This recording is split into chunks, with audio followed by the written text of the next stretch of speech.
ഞങ്ങൾ ഇവിടെ പെരമ്പൂർ നിയോജക മണ്ഡലത്തിലാണ്. പ്രചാരണം ഇപ്പോൾ അവസാനിച്ചിരിക്കുന്നു. എന്റെ കൂടെയുണ്ട് ശ്രീ ആദവ് അർജുൻ, TV-Kയിലെ രണ്ടാമൻ എന്ന് അക്ഷരാർത്ഥത്തിൽ വിളിക്കാവുന്നയാൾ. എല്ലായിടത്തും വലിയ ജനക്കൂട്ടം. തിരുനെൽവേലിയിലും മറ്റിടങ്ങളിലും നമ്മൾ കണ്ട വലിയ ആൾക്കൂട്ടത്തെ കാണിക്കുന്ന ഒരുതരം വൈറൽ ചിത്രങ്ങൾ. പക്ഷേ ആളുകൾ ചോദിക്കുകയാണ്, നിങ്ങൾ 20%, 25% എന്ന നിലയിലാണെങ്കിൽ നിങ്ങൾക്ക് സമ്മതിദായകരുടെ 35%ത്തിലേക്ക് പോകേണ്ടതില്ലേ? അതെങ്ങനെ സാധ്യമാകും? കുടുംബതരംഗം എന്നാൽ ഓരോരോ വീട്ടിലെയും അമ്മയും സ്വന്തം മകളും മകനും അച്ഛനും എല്ലാവരും വരുന്നു. അവർക്ക് ആ മാറ്റം വേണം യഥാർത്ഥത്തിൽ. അതുകൊണ്ടാണ് അവർ ഓരോ നഗരത്തെയും സ്വാഗതം ചെയ്യുന്നത്. നേതാവ് എപ്പോഴൊക്കെ പ്രചാരണത്തിന് സന്ദർശിക്കുന്നു, പ്രത്യേകിച്ച് നിങ്ങൾക്ക് കാണാം 2 ദിവസം മുൻപ് തിരുനെൽവേലിയിലും തൂത്തുക്കുടിയിലും 10 ലക്ഷത്തിൽ കൂടുതൽ ആളുകൾ തടിച്ചുകൂടിയിട്ടുണ്ട്. ഏകദേശം 70% സ്ത്രീകൾ തടിച്ചുകൂടി. യഥാർത്ഥത്തിൽ ഒരു പുരുഷനല്ല, അത് 70% സ്ത്രീയാണ്. ഞങ്ങൾ 1 രൂപ പണം പോലും ഒരിക്കലും ചെലവഴിക്കുന്നില്ല ആളുകളെ കൂട്ടുന്നതിന് വേണ്ടി. DMKയും ADMKയും പണം ചെലവഴിക്കുന്നു.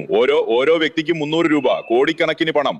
എന്നാൽ 1970 ശേഷവും 50 വർഷങ്ങൾക്ക് ശേഷവും ആളുകൾ ഒരു മാറ്റം ആഗ്രഹിക്കുന്നു. തമിഴ്നാട്ടിലെ ജനങ്ങൾ 82% പേർ മാറ്റം ആഗ്രഹിക്കുന്നു. ശേഷം മിസ്റ്റർ കരുണാനിധിയും അമ്മ ജയലളിതയും ജനങ്ങൾക്ക് ശക്തനായ ഒരു നേതാവിനെയും വ്യക്തിപ്രഭാവമുള്ള ഒരു നേതാവിനെയും വേണമായിരുന്നു. അതുകൊണ്ടാണ് തമിഴ്നാട് എപ്പോഴും സിനിമാ രംഗത്ത് നിന്നുള്ള നേതാക്കളെ ആശ്രയിക്കുന്നത്. വാസ്തവത്തിൽ ജനങ്ങൾ ഇതിനകം തന്നെ ഞങ്ങളുടെ നേതാവുമായി സ്നേഹത്തോടെയും ആത്മവിശ്വാസത്തോടെയും ഇടപെടുകയുണ്ട്. തീർച്ചയായും ഞങ്ങൾ ഭൂരിപക്ഷത്തോടെ വിജയിക്കാൻ പോവുകയാണ്. ഞങ്ങൾ ഇത് 35%-ലധികം വോട്ട് ബാങ്ക് മറികടക്കാൻ പോകുന്നു. DMK സഖ്യം പോലും DMK എപ്പോഴും അവകാശപ്പെട്ടിരുന്നത് 2021-ലും 2024-ലും ഞങ്ങൾ വലിയ സഖ്യമാണ്, മതേതര സഖ്യമാണ് എന്നാണ്.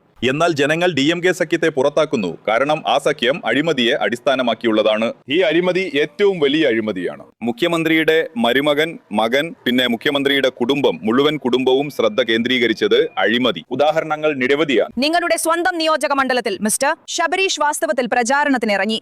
അതെന്താണ് സൂചിപ്പിക്കുന്നത്? ഞാൻ ഉദ്ദേശിച്ചത് അദ്ദേഹത്തിന്റെ സുഹൃത്ത്. അവരൊരു കാലത്ത് നിങ്ങളുടെ സുഹൃത്തുക്കളായിരുന്നു.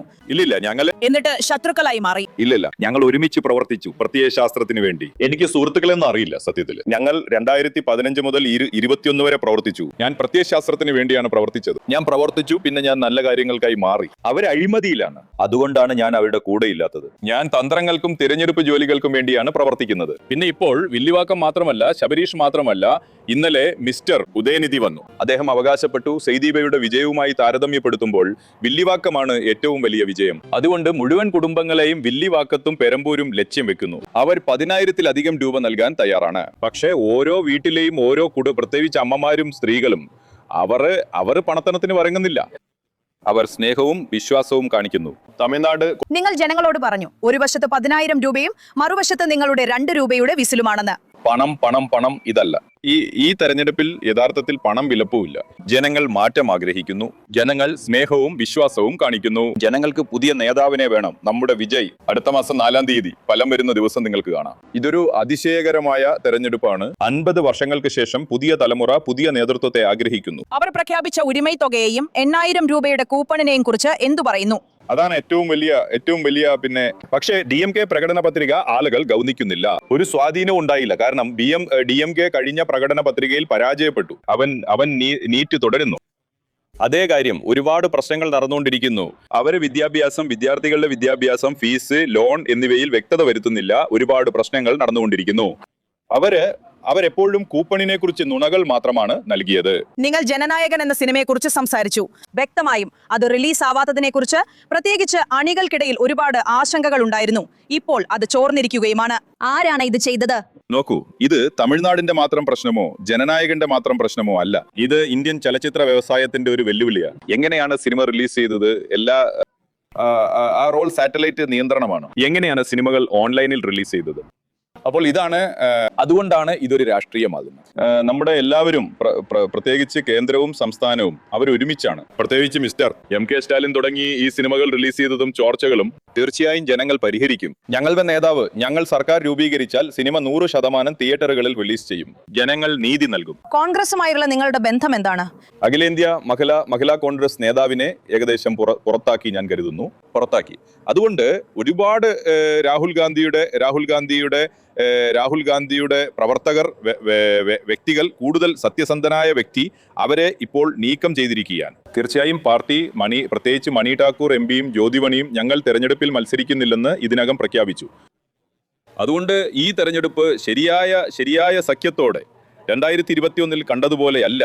അതുകൊണ്ട് ഈ സഖ്യം ഈ DMK സഖ്യം ഇതിനകം തന്നെ പൂർണ്ണമായും പരാജയപ്പെട്ട സഖ്യമാണ്. അവർ ജാതിയുടെ കണക്കുകൾ പറയുകയും ഞങ്ങൾ ഈ പാർട്ടികളെയെല്ലാം ഒരുമിച്ച് കൊണ്ടുവരികയാണെന്നും പറയും. അങ്ങനെയൊന്നുമില്ല. നിങ്ങള് ഈ തെരഞ്ഞെടുപ്പ് ജാതിയെക്കുറിച്ചുള്ളതല്ല. അല്ലല്ല, നിങ്ങൾ കണ്ടോ തിരുനെൽവേലിയില്, തൂത്തുക്കുടിയില് നോക്കൂ, എപ്പോഴും പറയും ദക്ഷിണേന്ത്യ ഒരു ജാതിയുടെ കണക്കുകൂട്ടലാണെന്ന്. എന്നാൽ തിരുനെൽവേലിയിൽ 10 ലക്ഷത്തിലധികം ആളുകൾ ജാതിയോ മറ്റൊന്നും കാര്യമാക്കാറില്ല. അതുകൊണ്ട് ജനങ്ങൾക്ക് മാറ്റം വേണം. DMK എപ്പോഴും കളിച്ചത് ജാതി രാഷ്ട്രീയമാണ്. ജനങ്ങൾക്ക് വികസനമാണ് വേണ്ടത്. ആളുകൾക്ക് നല്ല വിദ്യാഭ്യാസം വേണം, ആളുകൾക്ക് നല്ല ആരോഗ്യ വ്യവസായം വേണം, ആളുകൾക്ക് വേണ്ട അടിസ്ഥാന ആവശ്യം, പ്രത്യേകിച്ച് തെക്ക് ഭാഗത്ത് വിദ്യാഭ്യാസമില്ല, തൊഴിലില്ല, യുവാക്കൾക്ക് തൊഴിൽ വേണം. തീർച്ചയായും ഞങ്ങൾ നല്ല സർക്കാർ രൂപീകരിക്കും. ഞങ്ങൾ വികസനത്തിൽ ശ്രദ്ധ കേന്ദ്രീകരിക്കും. നിങ്ങളുടെ ഏറ്റവും വലിയ ശക്തി തീർച്ചയായും യുവാക്കളാണ്. നിങ്ങൾ സ്ത്രീകളെ കുറിച്ചും സംസാരിക്കുന്നുണ്ട്. അത് മതിയാകുമോ? നിങ്ങൾ അതിനെ എങ്ങനെയാണ് കാണുന്നത്? ഞങ്ങൾ എപ്പോഴും അമ്മ എന്നാണ് വിളിക്കുന്നത്. അമ്മ എന്നതിനർത്ഥം ഒരു അമ്മ എന്നാണ്. എല്ലാ കുടുംബങ്ങളെയും അമ്മ പിന്തുണയ്ക്കുന്നു. ഞങ്ങളുടെ പാർട്ടി അടിസ്ഥാനമാക്കി, ഞങ്ങളുടെ പാർട്ടിയുടെ അടിത്തറ സ്ത്രീയെ അടിസ്ഥാനമാക്കിയുള്ളതാണ്. സ്ത്രീ എന്നാൽ എല്ലാ വീടുകളും അമ്മയും മകളും സഹോദരിയും എന്നാണ്. ഇതാണ് അടിസ്ഥാനം. അതുകൊണ്ട് പുരുഷന്മാർക്ക് ഒരു അവസരവുമില്ല, അല്ലെങ്കിൽ തിരഞ്ഞെടുക്കാനുള്ള സാധ്യതയുമില്ല. തീർച്ചയായും പുരുഷന്മാർ മാറേണ്ടതുണ്ട്. പുരുഷന്മാർ സ്ത്രീകളുടെ ശബ്ദം കേൾക്കേണ്ടതുണ്ട്. പലപ്പോഴും ആളുകൾ ഞങ്ങളോട് പറയാറുണ്ട്, ചെറുപ്പക്കാർ അവരുടെ സ്വന്തം വീടുകളിൽ സ്വാധീനം ചെലുത്തുന്നവരായി മാറുന്നു, അവരുടെ മാതാപിതാക്കളെ മുന്നോട്ട് പോകാൻ സ്വാധീനിക്കുന്നു.